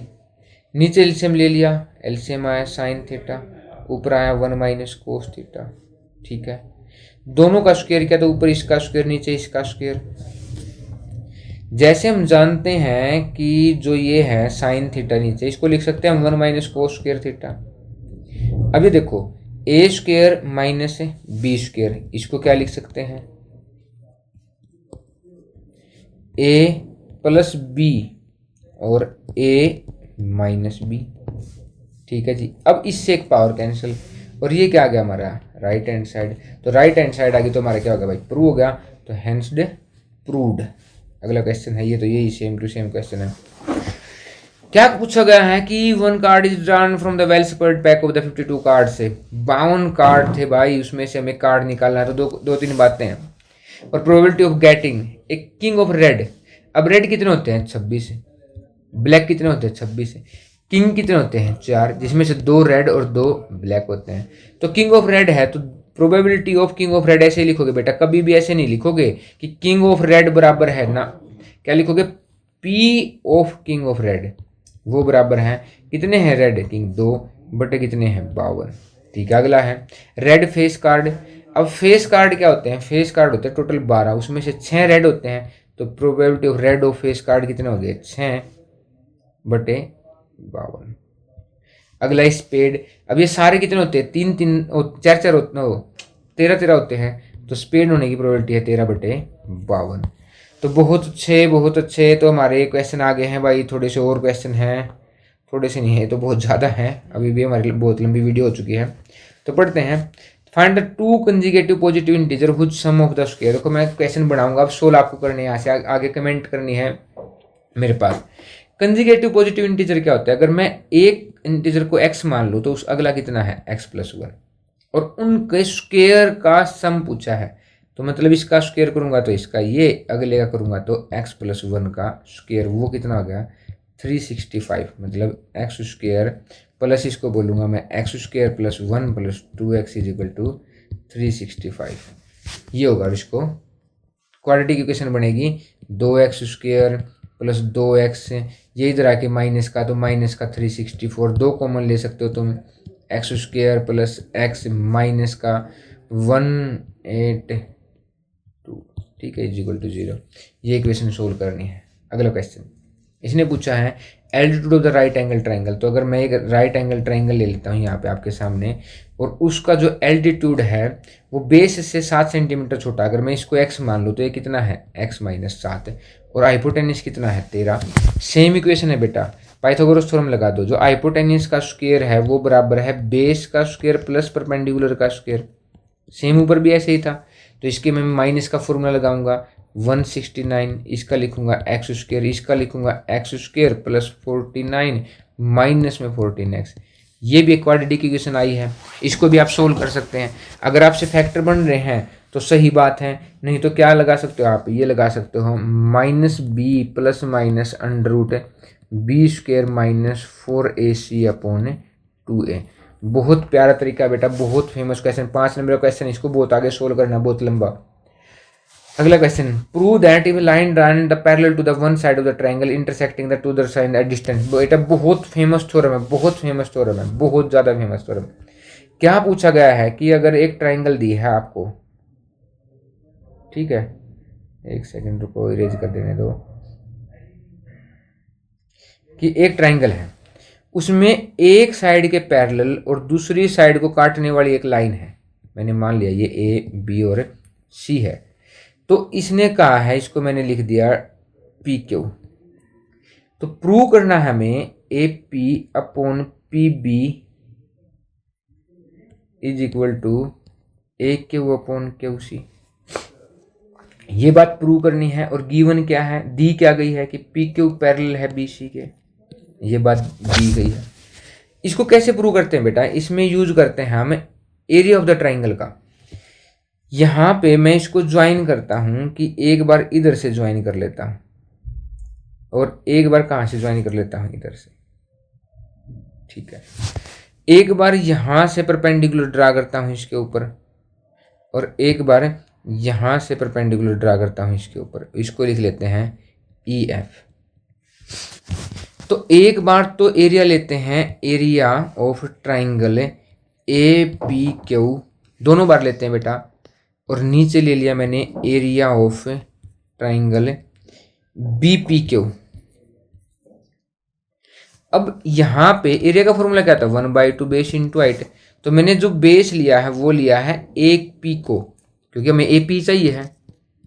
परपेंडिकुलर कितना हो गया, इसके ऊपर परपेंडिकुलर है FQ, ठीक है, डिवाइड में 1/2। इसका बेस ले लिया मैंने PB, और इसका जो परपेंडिकुलर वो भी FQ ही रहेगा बेटा, और FQ से FQ कैंसिल, ये इससे कैंसिल, AP/PB आ गया, ठीक है जी। लेकिन अगर मैं सेम बात यहाँ पे अप्लाई करूँ, एरिया ऑफ ट्राइंगल APQ, और नीचे ट्राई करूँ एरिया ऑफ ट्राइंगल PQC, तो ये दोनों बातें सेम है। यहाँ भी ऐसे ही अप्लाई होगी कि AQ मल्टीप्लाई में EP परपेंडिकुलर, और यहाँ नीचे होगी 1/2 BQ, और यहाँ होगी BQ नहीं QC, और यहाँ होगी PE। ये कैंसिल हो गया और ये बच गया।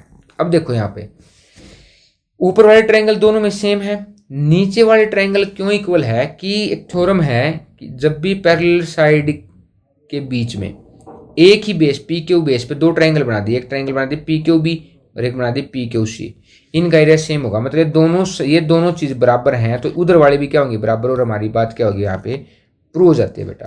अगले क्वेश्चन की तरफ बढ़ते हैं। तो बहुत बड़ी होगी भाई वीडियो, बहुत ज़्यादा बड़ी हो चुकी है, ठीक है। ये कुछ क्वेश्चन बचे हुए हैं, इनको करते हैं अभी हम, ट्राई करते हैं, 1 मिनट रुको। तो जो नेक्स्ट क्वेश्चन है क्या कह रहा है बेटा कि एक साइड है ए बी और बी सी और मीडियन, तो एक ट्राइंगल है ए बी सी, तो हमें एक ट्राइंगल बनानी चाहिए, यहाँ पे बना लीजिए, ठीक है। वो रिस्पेक्टिवली प्रोपोर्शन में है पी क्यू आर के, तो हमें एक ट्राइंगल पी क्यू आर भी चाहिए होगी यहाँ पे।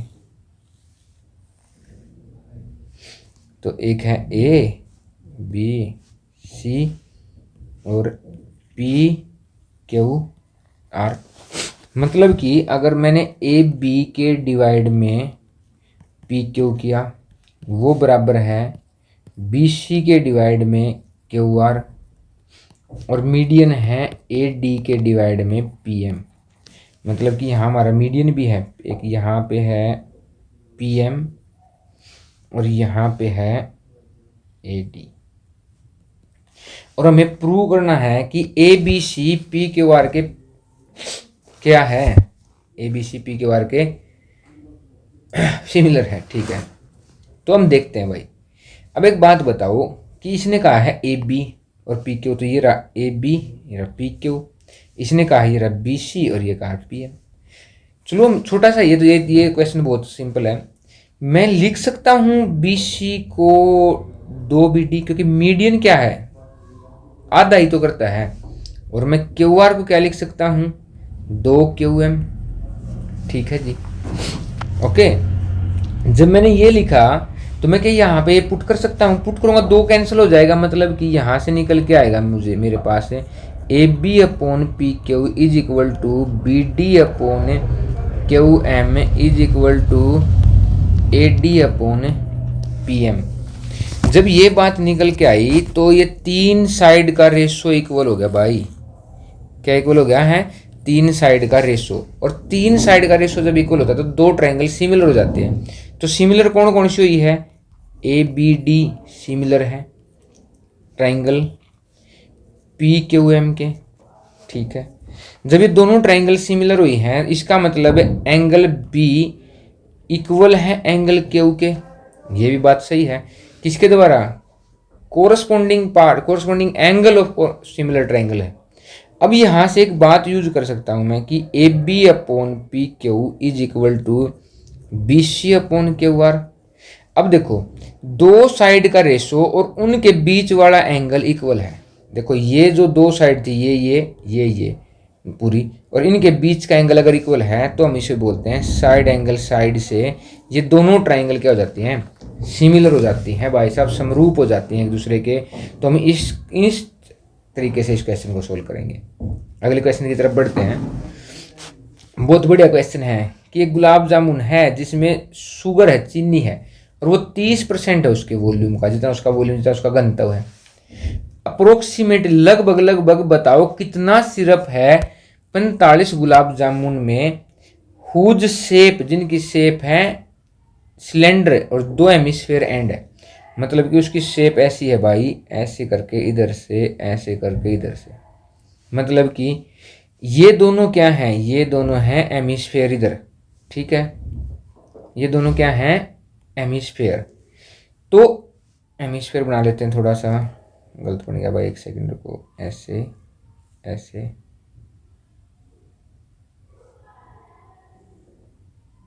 ठीक है, अभी भी गलती बन रहा है, ठीक है, फिर भी कोई बात नहीं, काम चला लेंगे हम। तो इसने कहा है जिसकी लेंथ है 5 और डायमीटर है 2.8, डायमीटर 2.8, तो रेडियस कितनी है 1.4, मतलब यहाँ से लेके यहाँ तक की लेंथ है 1.4, और यहाँ से लेके यहाँ तक की लेंथ भी कितनी है 1.4, टोटल कितनी है 5। तो बीच की कितनी बच गई बेटा, बीच की ये वाली कितनी बच गई, 5 में से माइनस करूँगा 2.8, मतलब 2.2। अब देखो अगर मुझे इसका वॉल्यूम निकालना है तो वॉल्यूम का फॉर्मूला बीच में सिलेंडर जिसका फॉर्मूला होता है पाई आर स्क्वायर एच, ठीक है, प्लस में एक हेमिस्फीयर इधर, एक हेमिस्फीयर इधर, जिसका फॉर्मूला होता है 4/3 पाई आर क्यूब। ठीक है, ओके। अब कितनी है ये, कितनी है बेटा 45, तो किससे गुणा कर देंगे 45 से। कितने परसेंट है 30%, तो 30% कैसे निकालते हैं, 30 से गुणा करके 100 से डिवाइड कर देते हैं। तो पुट करते हैं 30/100 गुणा में 45 ब्रैकेट में। अब देखो इसमें से एक काम कर सकते हैं, हम पाई कॉमन ले सकते हैं, आर भी दोनों की सेम है, तो हम पाई आर स्क्वायर मतलब 22/7, आर कितनी है 1.4 इंटू 1.4, ये कॉमन ले लिया। अंदर बचा यहाँ पे एच, एच कितना है 2.2, प्लस में यहाँ क्या बचा 4, ये तो ये लिए ना पाई आर स्क्वायर, तो 4/3, और यहाँ बचा रेडियस, और रेडियस कितनी है 1.4। अब इसको क्या करना है, आप लोगों को सोल्व करना है, बस ये आपका काम है। सोल्व करोगे, मेरे पास कमेंट करोगे, मैं चेक करूँगा कि किस किस ने निकाला है। तो क्वेश्चन यही पूछा था कि एक गुलाब जामुन है जिसका आयतन का 30% ही चीनी, तो हमने 30% ये निकाला। गुलाब जामुन की 45 ये कर दिया। पूरे गुलाब जामुन का जो वॉल्यूम होगा वो सिलेंडर का वॉल्यूम प्लस एक पूरे स्फेयर का, हेमिस्फीयर इधर, हेमिस्फीयर इधर, क्या बन गया पूरा स्फेयर बन गया। अगला क्वेश्चन, जो एक टॉय है ऐसा, वो कोन की फॉर्म में है और जिसके ऊपर हेमिस्फीयर माउंट है ना, माउंटेड ऑन हेमिस्फीयर मतलब कि नीचे ऐसे हेमिस्फीयर है, ठीक है, उसके ऊपर ऐसे कोन है। एक सेकेंड, और हाइट है टोटल 15.5, मतलब यहां से लेके पूरी यहां तक कितनी है 15.5 है। और इस हेमिस्फीयर का जो डायमीटर है, रेडियस है, वो कितनी है 3.5 मीटर। 3.5 मीटर ऊपर माइनस कर दूंगा तो ऊपर कितनी बची 12। ठीक है जी, ये कितनी होगी, ये भी 3.5 मीटर ही बची। हमें टोटल सरफेस एरिया निकालना है इस कोन का। कोन का टोटल सरफेस एरिया निकालेंगे, टॉय का टोटल सरफेस, तो ऊपर कोन का एरिया निकालेंगे, पाई आर कर्व्ड सरफेस एरिया। देखो बेटा इस टोटल में कंफ्यूज नहीं होना है, टोटल का मतलब होता है कि टोटल निकालो। अब अगर एक सिलेंडर है वो भर रहा है, ऊपर से ढक्कन नहीं बंधा, तो अंदर की तरफ हाथ देके थोड़ी हम कहेंगे कि उसके अंदर खोल के पाड़ के उसके अंदर देखें ना यहाँ भी एरिया है। बेटा ऊपर जहां से टच कर सकते हैं हम टच कर सकते हैं, केवल बाहर बाहर से, मतलब इसका पाई आर एल ही लगेगा और इसका नीचे लगेगा 2 पाई आर स्क्वायर, क्योंकि हेमिस्फीयर का ये दोनों यहाँ वाला एरिया नहीं काउंट होगा, ये नीचे वाला सर्कुलर एरिया। तो अब पाई हम कॉमन ले सकते हैं, आर भी हम कॉमन ले सकते हैं, बचा एल प्लस में 2r, ये फॉर्मूला हो गया। अब हमारे पास देखो आर तो गिवन ही है, आर तो गिवन है 3.5, एच भी गिवन है 12, और अगर हम एल निकाले, एल का फॉर्मूला होता है under root R square plus L square, तो वो निकल के आएगी शायद, मुझे जहां तक याद है 12.5। और अगर 12.5 आएगी तो हम पुट कर देंगे, इसको पुट कर दिया 22/7, रेडियस पुट कर दी 3.5, और ये हो गया 3.5 प्लस में 2 इंटू में आर कितनी होगी जी, ना ये तो 12.5 था भाई, मिस्टेक हो गई, 12.5 और ये होगी 3.5। ठीक है, इसको सोल्व कर देंगे। अगले क्वेश्चन की तरफ चलते हैं। इसने पूछा है कि मोड निकालना है, क्या निकालना है बेटा, मोड निकालना है। तो आप सिंपल से बेटा देखो, इसमें मोड के लिए हम इसका फॉर्मूला होता है, ठीक है, तो फॉर्मूले को क्या करेंगे अप्लाई, वैल्यू क्या करनी है पुट। इसमें तो ये तो बहुत ज़्यादा आपका बहुत सिंपल फॉर्मूला हो गया है। तो फॉर्मूला क्या है, L plus F1 minus F0 upon 2F1 minus F0 minus F2 और मल्टीप्लाई में H। अब देखो बेटा H, ये F1 F2 क्या होता है, H तो होता है क्लास का गैप, कितना है 20। ठीक है, अब सबसे ज़्यादा वैल्यू कौन सी है, ये इसकी छोटी वैल्यू 60, तो L कितना हो गया 60। इसको क्या कहेंगे F1, इससे पहली वाली को क्या कहेंगे F0, इससे अगली वाली को क्या कहेंगे F2। तो ये सारी वैल्यू मतलब L की वैल्यू 60, H की वैल्यू 20, F1 की वैल्यू 61, F0 की वैल्यू 52, F2 की वैल्यू 38, सारी पुट करो और सोल्व करके नीचे क्या करो कमेंट करो। बेटा बहुत लंबी वीडियो हो गई है, जो लास्ट तक देख रहे हैं वो बहुत बहुत मेहनती बच्चे हैं। जो आप लास्ट तक देख रहे हैं, जब देख ही रहे हो तो क्या कर सकते हो, इसको आप क्या करो, इसका निकालो बेटा, इसका आंसर निकाल के नीचे जरूर कमेंट करो। ऐसा ही फॉर्मूला किसका है, मीडियन का है, L plus N/2 minus C F divide में एफ मल्टीप्लाई में एच। अब ये जो सी एफ है ये कैसे निकालते हैं, थोड़ा सा मैं यहाँ लिख देता हूँ आपके। देखो बेटा सी एफ कैसे निकालते हैं, ये ऐसे निकालते हैं। इसने कहा है 40 से 45 बच्चे हैं 2, अब 50 तक कितने बच्चे हैं, 3 और 2 5, ये होगा 2, यहाँ पे होगा, यहाँ पे सी एफ निकाल रहा हूँ आपके लिए। फिर 55 तक कितने बच्चे हैं, 8 और 5 13, यहाँ तक कितने हैं 19, यहाँ तक कितने हैं 25, यहाँ तक कितने हैं 28 हो गए और यहाँ तक हो गए 30। अब 30 हो गया n, एक चीज मिल गई हमें। अब n/2 क्या है, इसका आधा, 30 का आधा होता 15। अब 15वां बच्चा कहाँ बैठा बेटा, देख 13 तक तो है यहाँ, 15वां बच्चा है यहाँ, ठीक है। अब इसकी जो छोटी वैल्यू है वो होती है 55, मतलब L, ठीक है जी। कॉमुलेटिव फ्रीक्वेंसी इससे पहले वाली, जहां पे आप हो इससे पहले वाली, मतलब CF होगी 13 और F होती है ये जहां पे आप बात कर रहे हो उस मॉडल क्लास की फ्रीक्वेंसी होती है F, मतलब F होती है 6। H आपको पता ही है, कितना गैप है यहाँ पे 5। ये सारी बातें पुट करो और आंसर निकाल के क्या करो, नीचे कमेंट करते हैं।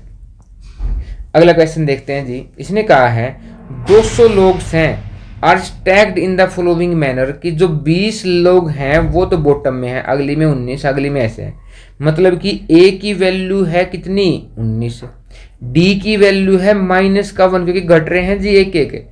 और हमें पूछा है इसने कि टॉप वाली पे कितने हैं, तो हमें ये थोड़ी पता कि कहाँ तक ये चीज़ है, पहले तो हमें n ही निकालना पड़ेगा। हमें ये जरूर पता है कि टोटल कितने हैं, टोटल मतलब SN कितने हैं 200, और इसका फॉर्मूला होता है n/2 इंटू 2a, a कितना है 19, प्लस में n-1 इंटू में d कितना है -1, ठीक है।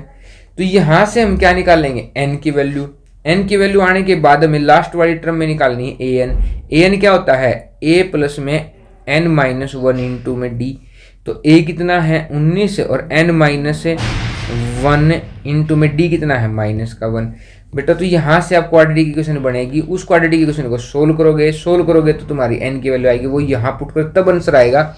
मतलब इतने बढ़िया क्वेश्चन भी आएंगे आपके पेपर में।